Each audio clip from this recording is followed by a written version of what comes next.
네, 마감전업 펜다운 윤정식 대리 연결했습니다. 안녕하십니까? 안녕하세요. 네, 자, 오늘 연휴 앞두고 양시장 거래 상당히 좀 줄어져 있습니다. 코스닥보다는 그래도 거래소가 대형주 주도로 해서 좀 상승세는 좀 이어지고 있는데요. 자, 오늘 시황 좀 어떻다고 판단하십니까? 네, 사실 뭐 금일 같은 경우는 조금 쉬어가는 그런 장세들, 뭐 연휴 전에는 항상 그래왔듯이 뭐 쉬어가는 장세의 그런 모습들을 보여주고 있습니다. 수급적으로는 뭐 이 금액 자체가 크지는 않지만 그래도 비교적 무난한 그런 모습들을 보여주고 있고요.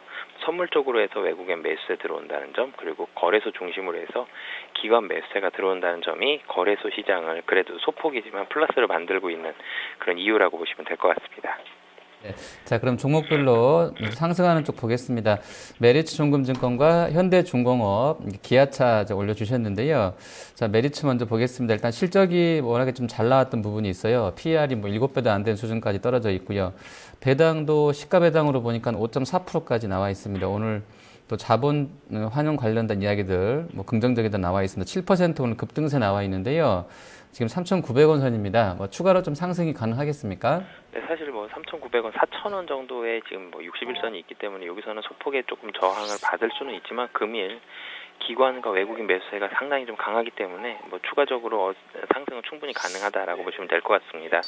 이 메리츠 종금증권은 본사 쪽에서의 그런 지분 투자라든지 PI 쪽 투자, 뭐 PF 이런 부분들에 대한 본사 쪽 이익이 상당히 좀 많은 그런 증권사이기 때문에 이쪽에 있어서의 수익이 상당히 좋았고 그런 부분들이 이 자기 자본 투자 이런 부분들이 자본 비율의 개선으로까지 이어지고 있기 때문에 이런 쪽이 시장이 상당히 좀 긍정적으로 보여지고 있고요. 뭐 투신 쪽 중심으로 해서 매수세가 상당히 좀 강하고 증권주들 전체적으로 금일 좀 분위기가 좋다라는 부분들이 메리츠 종금증권의 상승의 또 하나의 이유다라고 보시면 될 것 같습니다. 네, 자, 조선주 내에서는 현대중공업 보겠습니다. 실적이 예상보다는 안 좋았지만 직전 분기보다 적자폭이 줄고 있다는 약간 낙관론도 나와 있고요. 또 오일뱅크 뭐 IPO 기대감이라든지 또 글로벌하게 이쪽 그 상품주 관련주들이 좋았던 부분도 영향을 주고 있는 것 같습니다. 오늘 4% 96,000원 선까지 빠르게 좀 올라오는데요. 이 종목은 어떻게 좀 대응해야 되겠습니까? 네, 사실 현대중공업 같은 경우는 뭐 적자가 조금 지속이 되고 있다는 점이 시장에서는 조금 부담으로 작용을 할 수 있고요. 현대중공업에 대한 향후의 기대감이라기보다는 뭐 밸류에이션 매력이라든지 바닥에서부터의 반등 이런 부분들이 반등에 대한 이유다라고 보시면 될 것 같습니다. 뭐 흑자전에는 실패한 부분들은 뭐 충분히 좀 부담이다라고 보시면 될 것 같고요. 향후에도 추가 비용이 육상 플랜트라든지 해양 쪽에서 지속적으로 좀 발생할 수 있기 때문에 이 앞으로에 대한 뭐 큰 폭의 반등은 쉽지는 않겠지만 바닥에서부터의 반등 뭐 이 정도로 좀 짧게 보시는 전략이 좀 유효할 것으로 이렇게 보여집니다. 네, 자, 그리고 기아차 보겠습니다. 지금 정부의 개소세 연장권 나왔었던 상황에서 일단 1월 판매보다는 향후에 내수가 좀 충분히 나오지 않을까라는 기대감들이 반영되는 것 같습니다. 오늘 2% 상승권인데요.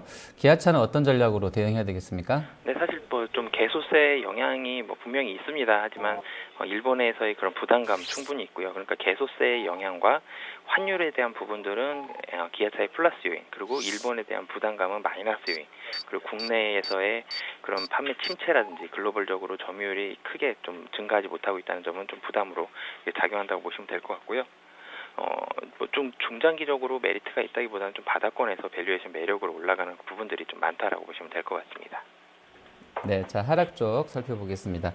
자, 오늘 CJ 그룹주가 좀 많이 올라와 있는데요. CJ 제일제당과 ENM 주셨고요. 현대리바트까지 좀 보도록 하겠습니다.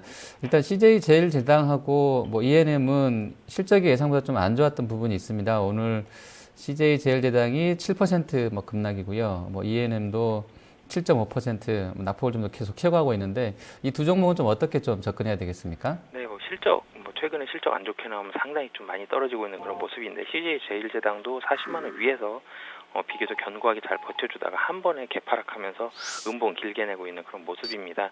이 전일 같은 경우 그 실적이 좀 안 좋게 나왔는데 주요 아미노산 판가 하락으로 인해서 실적 좀 안 좋게 나왔었고요. 그리고 일회성 요인도 있었습니다. 뭐 가공식품 부분 수익성이 이 시장 예상치보다는 상당히 좀 밑으로 돌면서 그런 부분들이 좀 안 좋게 나왔다라고 보시면 될 것 같고요. 일회성 요인이 있었지만 하지만 이 실적이 안 좋게 나왔을 때는 최근에 시장 트렌드가 좀 크게 떨어지는 그런 부분들이 있기 때문에 금일 하락은 좀 피하기는 어렵다라고 보시면 될 것 같고요. 수급적으로도 외국인 기관 양매도 좀 세게 나오고 있기 때문에 이런 부분들도 시장에서 금일처럼 거래량이 적을 때에는 이 매도 금액보다도 하락폭이 좀 더 크게 나올 수 있기 때문에 금일 같은 경우에는 좀 부담으로 작용한다라고 보시면 될 것 같습니다. 네, 자, 그리고 현대리바트 종목에서 이제 마지막으로 좀 살펴보겠습니다.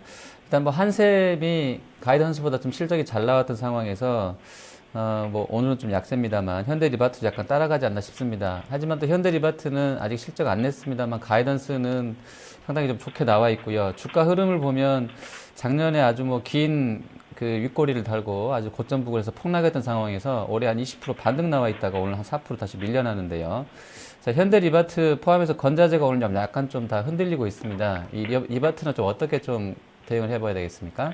네, 사실 뭐 현대 리바트 같은 경우도 실적 나와봐야 될 것 같습니다. 뭐 최근에 워낙 실적 관련해서 변동폭 좀 크고 그리고 거래량도 많지 않은 상황에서 이렇게 뭐 안 좋게 나왔을 때는 상당히 좀 크게 떨어지고 있고 차트상으로도 금일 좀 위에서 좀 내리꽂는 그런 모양이기 때문에 조금은 부담스러운 부분입니다. 하지만 금일만으로 판단하기에는 거래량 자체가 많이 부족한 편입니다. 최근에 평균 거래량 한 20만 주 정도 나오는데 금일 뭐 지금 정도 추세라면 10만 주 넘기도 좀 힘든 부분이 있기 때문에 뭐 차트만으로 파악하기에는 조금은 부담스러운 부분이 있다. 하지만 그 최근에 외국인과 기관의 수급이 뭐 특히 금융투자 쪽 그리고 외국인 쪽에서의 수급은 긍정적이었고 투신 쪽에 있어서 상당히 좀 많이 매도를 했었습니다. 투신 쪽 매도가 얼추 끝나갔다라는 점을 본다면은 뭐 지금 자리에서는 충분히 뭐 수급적으로는 반등이 가능한 상황이다라고 보여집니다. 하지만 좀 전에 말씀드렸듯이 실적에 있어서는 뭐 충분히 주의를 갖고 좀 귀를 기울이시면서 투자 판단을 하시는 게 최근에 이런 불안전한 장세에서 좀 안정을 유지할 수 있는 그런 부분이다라고 말씀드리고 싶습니다. 네. 자, 전략 들어보겠습니다. 이제 마감까지 한 40분 남아 있어요. 지금 거래소는 뭐 은행주하고요. 또 일부 지주사 쪽도 삼성그룹주 좀 괜찮습니다. 그리고 어제 급락 나왔던 뭐 BGF도 다시 조금 살아나는 흐름 나와 있고 건설주도 뭐 나쁘지 않은 것 같고 증권도 뭐 괜찮습니다. 하지만 코스닥은 여전히 약세권이에요. 특히나 이제 뭐 바이오 제약이라든지 거래소의 음식료까지 포함해서 이쪽이 좀 약한 흐름세 이어지고 있는데요. 자, 어떻게 좀 구정 앞두고 좀 어떤 전략으로 좀 넘어가 봐야 되겠습니까? 네, 뭐 우선 가장 중요한 거는 구정 동안 방향성 탐색을 잘 해봐야 될 것 같고요. 뭐 글로벌 증시 영향, 특히 아시아 증시 영향이 상당히 국내에 좀 세게 미치고 있는 부분들을 본다면 다른 나라의 영향 뭐 무시할 수 없다라고 보시면 될 것 같고요.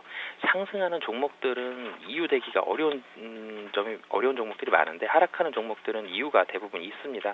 그렇게 본다면은 아직은 상승에 대한 이유 찾기 좀 어렵다라고 보시면 될 것 같고요. 이 방향성을 보실 때에는 환율과 그리고 무엇보다 유가 보시면서 이 연휴 기간 동안에 어떤 방향으로 움직이는지 그런 부분들이 구정 이후에 국내 시장의 방향을 결정할 수 있는 가장 결정적인 팩트다라고 보시면 될 것 같습니다. 네, 알겠습니다. 오늘 말씀 잘 들었습니다. 네, 감사합니다. 네, 마감전 업앤다운 윤정식 대리였습니다.